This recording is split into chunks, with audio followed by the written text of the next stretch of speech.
Booth कमिटीमध्ये मान सन्मानानं काम करा अशा सूचना सुप्रिया सुळे यांनी कार्यकर्त्यांना दिल्यात। काहींच्या धमक्या मतदाना दिवशीही येऊ शकतात। कोणी धमकी दिली तर सरळ मोबाईलवर रेकॉर्ड करा असं देखील सुप्रिया सुळे यांनी म्हटलंय।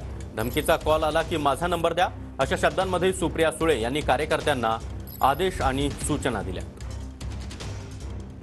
वाजवणारा माणूस चिन्ह पोचवणे आणि बूथ कमिटीला मान सन्मानाने प्रत्येकाने काम करणे। कारण का काही लोक देत आहेत त्या धमक्यांसारखे त्या दिवशी पण येऊ शकतात, काही सांगता येत नाही। आणि एक सांगते, बंदुकीपेक्षा मोठी काय चीज आहे माहिती आहे? मोबाईल। कोणी धमकी दिली सरळ रेकॉर्ड करा, कोणी मतदानाच्या दिवशी चुकीचा वागला सरळ रेकॉर्ड करा, काय अडचण नाही। कारण का आपण संविधानाच्या चौकटीत शांततेच्या मार्गानेच मतदान करणार आहोत। अपने को कॉपी करके पास नहीं होना है, अपन मेहनत करके पेपर लिख के पास होंगे मेरिट में।